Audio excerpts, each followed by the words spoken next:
I hope you're ready for this. New virus outbreak in China.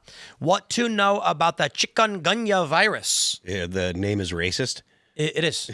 We can't say it. We can't say it. We're just going to say China virus to make it easier so you don't say anything racist. China virus 2, the revenge. A mosquito-borne virus that infected more than 7,000 people across 13 cities in China has sparked precautions similar to those during COVID. The COVID pandemic, in attempts to stop its spread, despite the virus not being transmittable from person to person. Yet. So it's a way, yeah, right.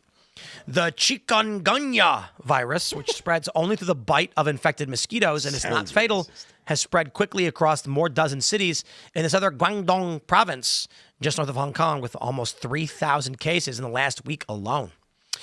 So how long until we get the chikungunya vaccine? I mean, I suppose that Which company's making the vaccine?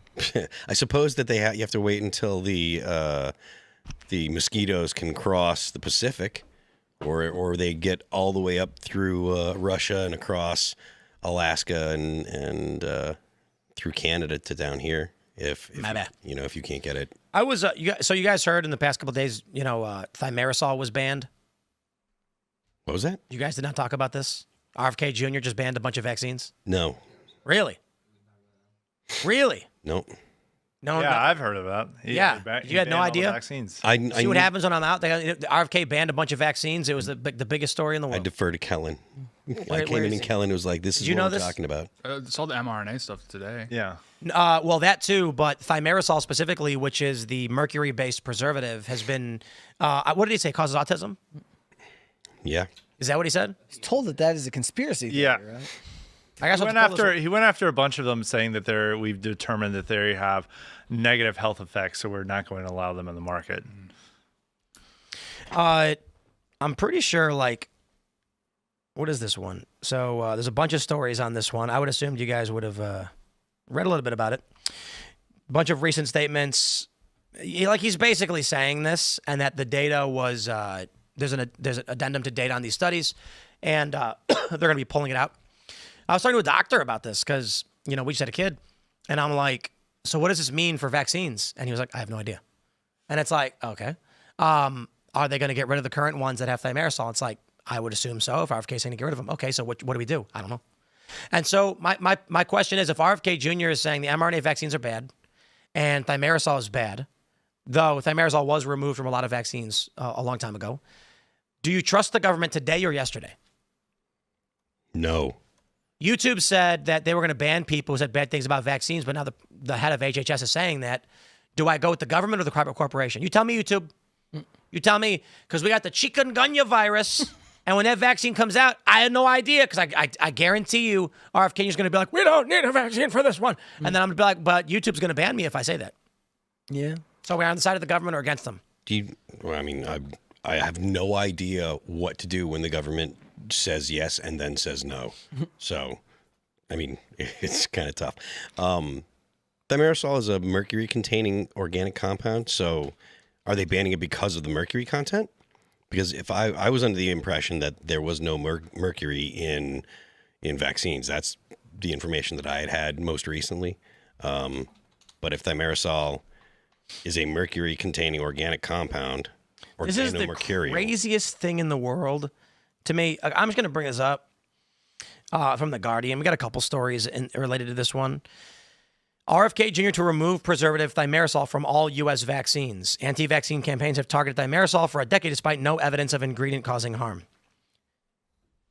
I just want to bash my face as hard as I can into this table over and over and over again, because the U.S. government made the claim there's no evidence, and they all went, oh, blah, blah, blah, blah, blah. Then the U.S. government came out and said there is evidence, and they still are like, no, our past government gave us the truth. This new government doesn't. And I'm just sitting here being like, the government has said both. Yep. Yeah. Why would the corporate press all of a sudden be like, nah, he's wrong? Because it's partisan now, because it's RFK. Yep. Yeah. Because people are cognitively, developmentally disabled. Besides, the real RFK story has been all the sugar being banned from SNAP benefits and everybody freaking out. Oh, thank God. See the video today of the lady like at the counter? Yeah. Wait, what happened? She was just at the counter trying to buy her like junk food, and the lady that was the counter was like, "It's not scanning with your Snap." Felt bad for the poor lady Where like can I working find the an X? I counter. want to pull that It's one up. all it's all over Twitter. Poor lady working the counters like, look, what do you want me to do about it? Like the system literally won't let me sell it to you. Oh, they always love to blame the people at the cashier. I worked at a grocery store once. They would always like act like you're the one blocking all their grocery items. It's like, oh, Like, like that's you. not my decision. Yeah. It's like I personally reject your coupon. Yeah. Like- Like, oh, you don't need any more Oreos, buddy.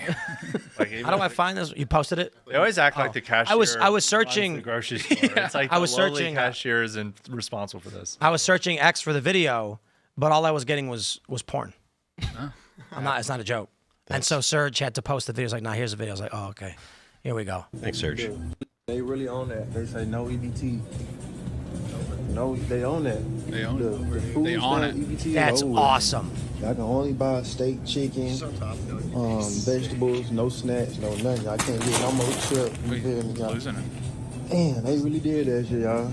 They It's did. over with, y'all. Good. They really own that. This They is say the no coolest EBT. thing I have ever seen. Yeah. You're on it. I don't understand why my tax dollars are being taken away to give to some dude to buy Doritos and Ding Dongs. Yeah.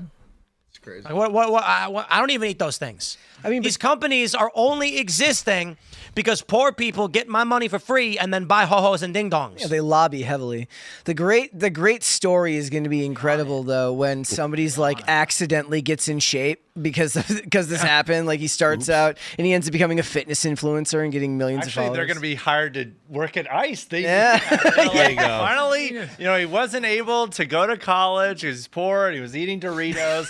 Now, thanks to RFK, he's getting healthy. He's working out. The seed oils left my body. And he's now signing up to ICE to help protect the country. I think that's going to be the goodwill story of, That is of a the administration. beautiful- I found another video. is. I don't here know we what it's go. about though, but I'm gonna play it anyway. So Yeah, there was one- YouTube, this your girl Quay, and yes, we at Sam's doing the shopping haul. So y'all come along with us, and let's get some stuff out of Sam's. Trump say no more. I'm snacks. really just gonna be a very short video, just a little tic-tac, boom, bam, you feel me? Okay. But yeah, y'all, let's get I into feel it. it. Got some animal crackers for $8.98, so we just gonna grab one of these. So yeah, my kids like Nutrigrain bars, so they for about 30 seeds for $9.98, so we gonna grab that. We gonna put it on. So yeah, we already started shopping. So we got some chips, some I would Blow-Pops for the not eat any kids, of that. some little bars, some hot chips, some fruit Dude, snacks, Cheez- and then just some powdered donuts. Hey, the blow pops are just a step too far. 68, which is I don't know, but that price. buttery garlic spice sounds pretty flame. Do blow pops even have any Yeah, calories? I don't even know if they. Of course. I think it's just like. So wait, what does she like try to buy it and they won't let her, or what happens, or she just? $8.98. No, she There's a stocked up right 48 before they finished it. This was like Yeah. yesterday when this came out, and she stocked up trying to get a bunch of this stuff before they said that you can't do it anymore. Good for her paying attention to the news and getting one less shopping. Could you? round in. I just want to say this as like you look at this morbidly obese woman buy industrial-sized Nutrigrain bar boxes and blow pop boxes.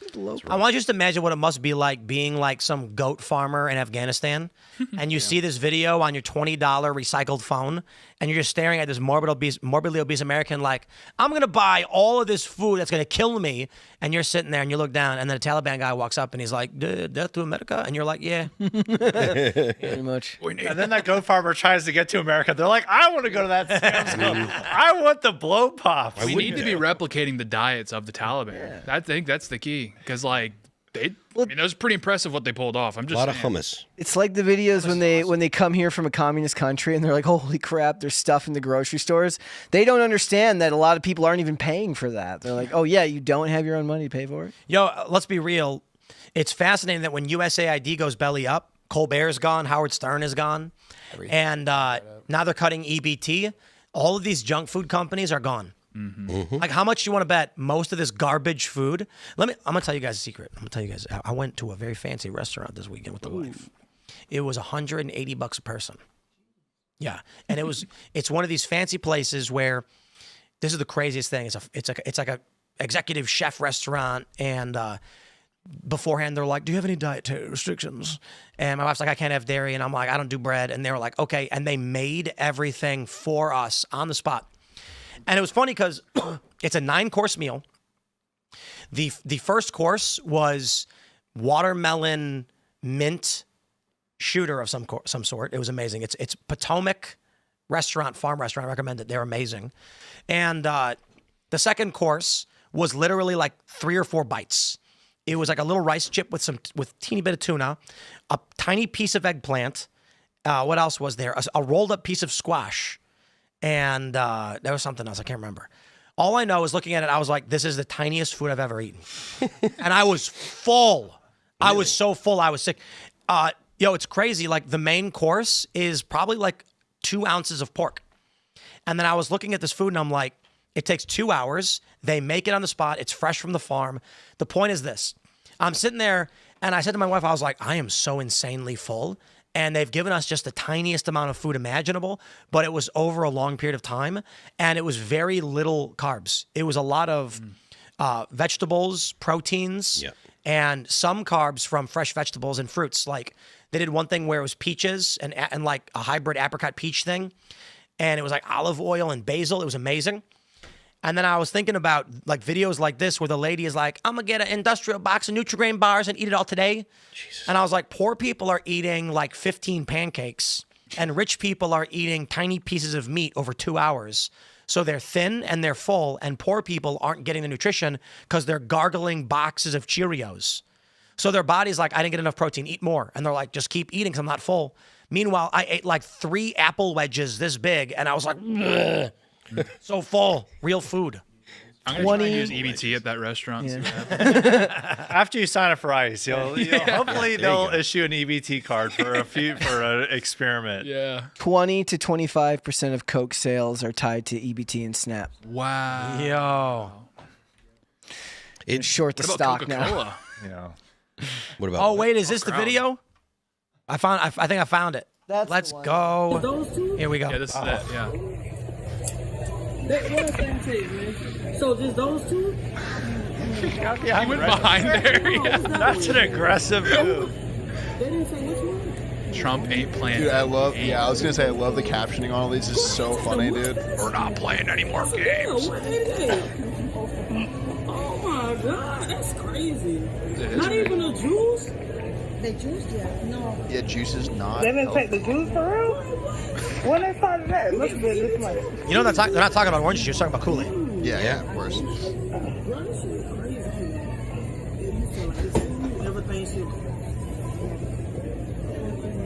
They got 67. Yeah. How should she get back there? So what's the best? Girl, they didn't take the Reese's? Oh man, that's Even the This Reese's. is magical. This is magical. purely magical, not the Reese's. That's the like the juice. That settles I it. understand, but not It's Reese's, not Reese's. It's settled.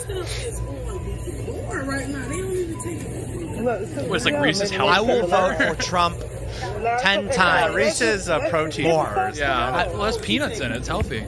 Just for this, just for banning the sugary garbage from these benefits, I would vote for Trump, Trump Jr., Eric Trump, Lara Trump, Ivanka, Ivana, all of them. I know, Ivana, rest in peace, but all of them, every single one, just for this. I wonder what this is, how much this is going to affect the resale value of SNAP benefits, because you know they were selling. They were selling 50 stuff. cents question, on the dollar. Is it going to go you down? negotiate better than that, up? but back in Seattle, people would do that outside the stores. They'd be like, "Hey, what are you getting in there?" And then someone would be like, "I'm just going to get some chips," and they're like, "Let me buy them for you. Just give me the money." They would do a 1-for-1. People would be like, "Yeah, okay, whatever," and they'd be like, "How much is the? It's $1.50. Here's $1.50. I'll buy them for you." That's what they do, and then they take that money from the benefits and they go buy drugs. Here's the crazy thing. You know, I like Seattle. When I first moved there, I was broke, and I had a handful of change. I think I had like $2.50 in just pennies, nickels, and dimes. And I walked into a gas station, and I grabbed a sandwich, and it was like $1.49, and I put it on the counter. And then I was like, I'm sorry, dude. I apologize for all the coins. That's all I got. And he goes, "Bro, you can have all the sandwiches." And I was like, "What?" And he was like, "It's 11. We're going to throw them out. Just take them." And I was like, "Let's go." And I put them all in the bag, and I was like, "Ah." Seattle. You know, it's just too bad that a bunch of lefty wackaloons took over, because that was all right. Yeah, when you watch Frasier, Seattle looks like the peak of human civilization. And you go there now, and it's just like Mad Max. It's really sad. Yep. So decadent back then. Monorail. Yeah. They have a functional monorail. Or did. I don't know. The Space Needle. Which apparently it's like really hard to get into now, I guess. Really? Those were the days, man. You go up there and you say, I'd like to go to this restaurant. It is kind of creepy what's happening, too, with population size. I think, I know I bring it up a lot, but I feel like people just really aren't paying attention to the social order collapse that is happening around us. Just in terms of there's not enough people to sustain the system. Nobody had babies. The economic collapse was this beginning of the end. Yeah. Yeah, there's this YouTuber, Gerbert Johnson. He's like 18 or something, and he makes these videos talking about how like there's no other young people around. And he makes video after video, and he's like being very frank. And he's just like bringing on these other guys to talk about it. And it's like everyone is noticing that's young, that there's not many young people around in some of these public spaces. And oh yeah, it's rapidly declining. We're only like 4.5% of the population is young men anymore. It's like that's how I feel. And like, yeah, you watch his videos, like shows the graphs and stuff. I'm like, okay, so I'm not crazy. Like it's actually this bad. Yeah, it's actually that bad. Yeah. Tim talks about it all the time. There's like 30% fewer Gen Z than there is of millennials. It's making it harder to find spouses. I mean, I've said it before, but where the hoes at is a very salient question. I don't know where they are.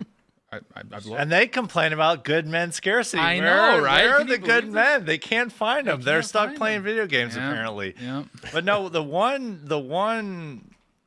positive effect is that the national crime level they believe is due to fewer young men. Now, obviously, that's not an effect in places like D.C., Baltimore, Memphis, Jackson, but nationally, we have fewer young men to commit crime. It's not going to be 55-year-old guys committing most of the crime. Yeah. I mean, it's gonna be interesting because I don't think the cities are gonna shrink at all. Like, we don't see any indication that the cities are gonna shrink. It's just gonna be the countryside and the smaller towns are gonna be completely gone. And the dynamics can be really rough for people that are still out in the countryside. I mean, it's gonna be like third world level conditions within like 30, 40 years.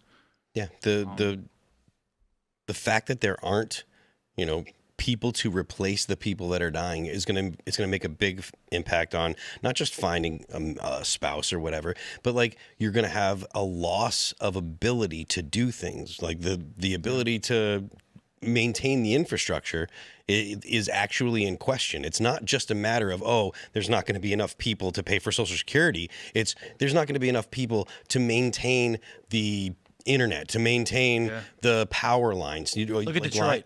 What was that? Look at Detroit. Right. Yeah. This is what's going to happen to every major city. Detroit is what happens when you have population decline.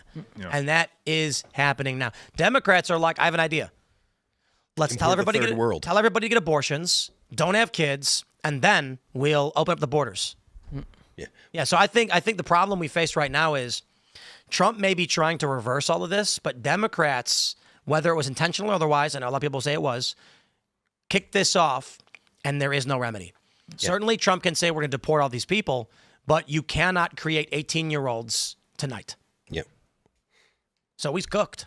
It's going to get weird. It's going to get real bad. I think there's some things that people are downplaying. Like college is going to be really an essential. Nah, they're gone. Matriculation for young people, because it's going to be the last time in your adult life you're going to be surrounded by people your own age. So you're seeing a lot of people right now that are skipping college, that are Zoomers, are like really struggling to meet friends and find spouses and these sorts of things. And there won't be college. Colleges are already starting to shut down because there's no 18-year-olds to enroll. Right. So they're not making any money anymore. There's still these massive state universities and these sorts of things. And what is Trump doing? He's cutting their funding. Yeah, so you combine the fact that Trump is going after their funding and the fact that there's no 18-year-olds to actually sign up, and they're going to start shutting down. Oh, I'm saying they're definitely shuttering schools. I mean, they're shuttering elementary schools and everything. I'm actually really excited for this because, I've been to Columbia in New York, and I've seen the campus and everything. It's going to be really cool when young like teenagers are there in like 10 years, and they're going to be like, we don't go to the east wing of the campus anymore. It's abandoned.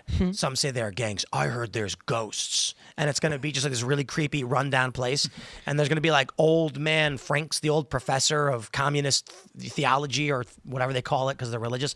And it's going to be like lurking in the hallways. Some say the old communist professors are still lurking in the hallways. And if they catch you, they'll turn you Marxist. Well, that's the thing that's going to suck is the cities like New York and LA are not going to shrink. Like those cities are going to be huge forever. And those schools are probably going to be the ones that are still going. The most left-wing, most elitist schools. I disagree. But that's where all the jobs are going to be. I mean, that's the trend so far. Like they've There are been people. growing. There are people who live in rural areas, bro, and they always will, and they're not going to abandon it. The issue for cities is that it's city people not having kids, so they're growing. It's immigration that's growing them, not human birth. Well, they recruit from the suburbs. Yeah. Those the generation before had the kids out in the suburbs or rural, and then I the think- kids want to move to the cool cities, which is just a handful of But cities. now. I'm pretty sure we covered this numerous times that population growth in the U.S. is driven by immigration, not by births. Yeah, Native Americans are declining as a share of the population, like in raw numbers. Well, I mean, since Columbus arrived. Well, like actual Native Americans. The other type of native. Yeah, like me. But no, but yeah, I mean, it's like, okay, yes, the population is declining, but it's like these people, the jobs just aren't there anymore in the smaller towns, especially. I mean, like the Rust Belt Exhibit A, and those people didn't just vanish; they moved to like major cities, cities or suburbs of major cities. Cost of living in cities is too great. But, I mean, They'll go for it. That's where the That's jobs right, are. but That's where the social life is. That's Jobs aren't going. Listen, whenever a population in nature reaches its equilibrium, everybody is starving and suffering. When there's just enough food to survive, you are sickly and starving. We have this with the deer every year. There's warnings that go out like, if people don't hunt the deer eat all available leaves and garbage, and then there's too many of them, and they're all sickly and like covered in lesions. It's disgusting. That's what's going to happen to these cities as population declines. Sure, people from the suburbs are going to try and look for jobs, but literally everybody will. So you'll have big cities full of disease and scum, which will cause an inverse effect of people leaving the cities. So it's an ebb and a flow. This is how it goes.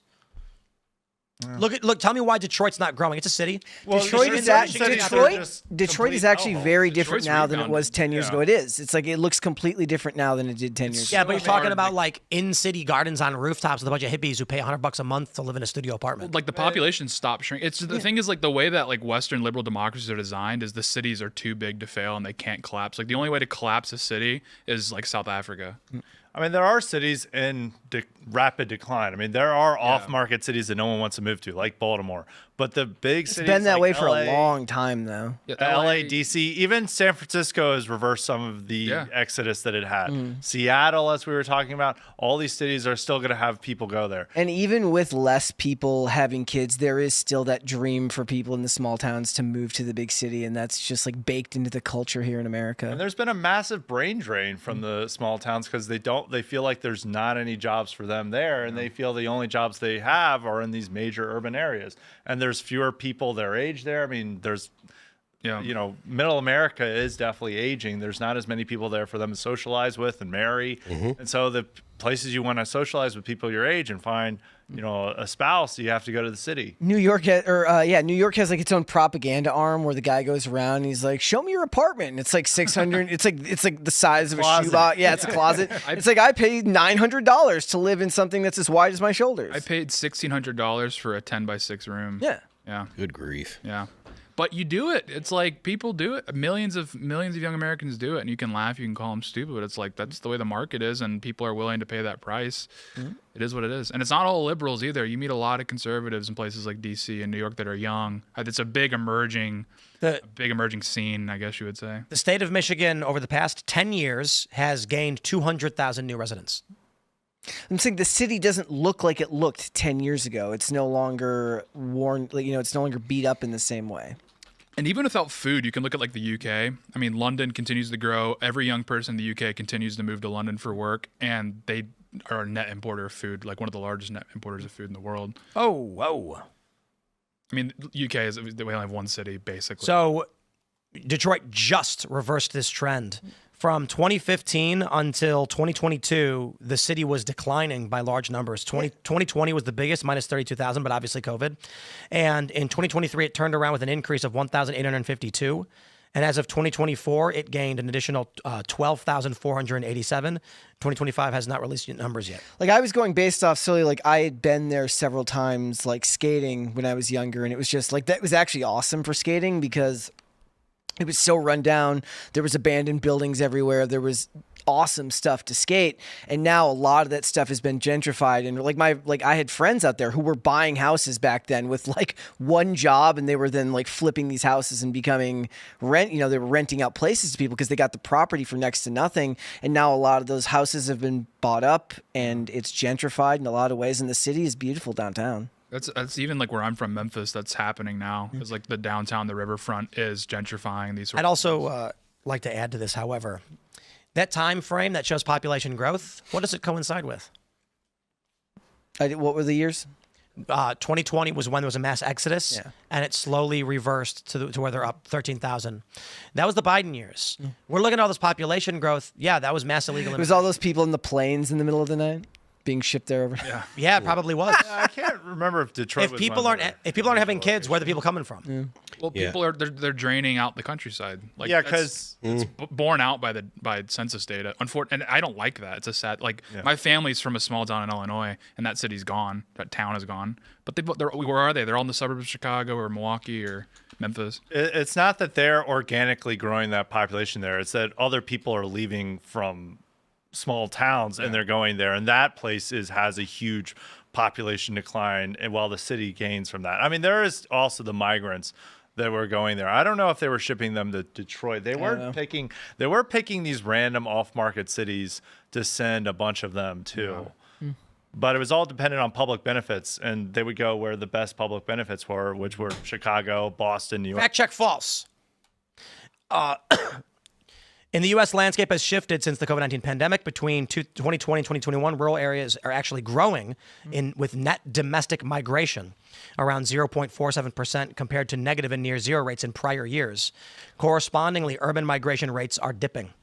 Young adults in particular are moving to small towns and rural areas, the highest rate in nearly a century, drawn by affordability, natural amenities, and flexibility of remote work. Yeah, they What can year work was from that? home. You said? This is since 2020. Yeah, that's post-COVID. So it's like the So the 2 point- years after COVID, everyone Now they're left. forcing yes, everyone to the go point back to the is, office. Yeah, We now are it feels seeing like the population growth in places like Detroit for an obvious reason. Joe Biden brought in 10 to 20 million illegal immigrants and started flying them to various cities. But if the argument is that rural areas are shrinking and cities are recruiting from rural areas, at least Economic Research Service and the New York Post say that is not correct. People who live in these cities are actually moving to small towns because the property is cheaper. At least that's been the experience I've seen. Like, dude, the crazy thing is, out here in the middle of nowhere, we got bungalows for $500,000. This is 2 bedrooms. But if you want to live in New York, it's impossible. Literally impossible if you're Gen Z to live in New York unless you're rich. We'd have to look at the long-term change from, like, say, 2000 or 1990 to see the change in how the heartland is. I mean, we've gained population since 1990, and some of that is actually and some of the rural increase is actually coming from the same migrants.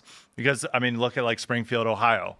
I mean, that's not quite small town, or, well, that is a small town, but that's not quite super small town. But it's all of its population growth was from all these Haitians showing up. I just got to say, I feel like anybody who's been to a big city as of recent has, if you're choosing to pay attention, you've noticed the buildings where you're like, it's a skyscraper, and you're like, I wonder what they do in there. And then you notice the windows, garbage, garbage, garbage, garbage, garbage, garbage, empty, empty, empty, naked guy. I was in Chicago for the 4th, and we stay at Trump, and there's a building right next to it, and you're like, I wonder what they do in there. And then it's just like a bunch of garbage. And I always wondered that, like, in New York, under de Blasio, he was talking about basically evacuating these big buildings because of COVID. People were leaving, and he was going to buy them up for pennies on the dollar. I think the issue for a lot of people is you can't see when the buildings are becoming vacant. You don't see who's in that building on the 16th, 17th, 18th, 19th floor. It's just a skyscraper, and people are walking around buying food. But this is the data that we've been seeing for some time now, that people are leaving the big cities. We did, and that was part of the ongoing trend of people being like, you know why we left? Couldn't afford property. And I was making good money. This is back in like 2018. I was making real good money on YouTube. I was wealthy by New York I would say top 20% New York standards, which is a lot of money, probably $500,000 a year. And I was like, I can't afford a house here. So I was like, what about Jersey? Cannot afford a house in Jersey. It is crazy. And then I was like, South Jersey, I can. So I bought a house in South Jersey, and then we were there, and the laws were draconian during COVID, and we didn't even have it as bad as most people. And I was like, we better get out of here. So we went to Western Maryland, and then we were like, that was a mistake, West Virginia. The trend, as far as I can tell and everything I've been seeing, is that people are fleeing cities. So when we see data showing cities are growing, the only explanation, Joe Biden's mass immigration. Well, certainly immigration numbers are like juicing it. But like Yeah, I mean, maybe in like post-COVID there was a bump and like a return out of cities, but if you look at like since the 1970s, 1980s, deindustrialization, like it's been a huge emptying out, and this is replicated across the entire West. And the small towns were receiving the same migrant surges as them, and it was sometimes more noticeable, like in Springfield, Charleroi, and all these other various When we're places. tracking young Americans, for which there are very few, they're moving to small towns. At least that's what we see in the data. That's what we've seen and we've talked about for quite a bit. What I'm saying is there are no young people. That's true. They predicted this after the market crashed in 07 or with the start of the market crash. And they said there will be a shortage of 18-year-olds in 18 years because no one's having families now. And I didn't realize at the time they were talking about me because I was in my early 20s. And that's when historically I should have been having a family. But I was sleeping on floors and couches. There was no way I was going to have a family. And I was trying to apply for jobs. I couldn't find anything. So me and all my friends, we were couch surfing and doubling up in studio apartments. Mm-hmm. We didn't have kids then and we were supposed to. And now there's this huge age gap. So what's going to happen to these big cities when all of these 70-year-olds die? They're not retiring. They won't retire. Holy crap, for the love of all that is holy, Howard Nancy Pelosi. Stern. Retire. They won't do it, but they are going to die. And then what happens when they do? And there's no 18. They're going to be. We're going to need 25-year-olds in a few years, and there aren't any. So who's going to do these jobs? This is exactly why Musk is betting, and Musk and a lot of people in the tech world are betting on automation, betting on robots. That's whether or not it'll be successful, I can't say, but that's the bet they're making. So it's going to be a handful of ultra wealthy people who own fleets of robots, and you're going to go to New York, and there's going to be robots everywhere doing everything, Clankers. and you're going to be like, "Wow, that's a hard R, man. We don't. It's a clank up. Clank us. You're allowed to do that. You know what I mean? Sorry. But Don't kill me, robots. that's I their wonder word. if Styx's audience takes offense to that. I was thinking that's that. their name. I was thinking that. Thanks for checking out this clip from Timcast IRL. Make sure to watch the show live Monday through Friday at 8 p.m. Subscribe to this channel, and we will see you all there.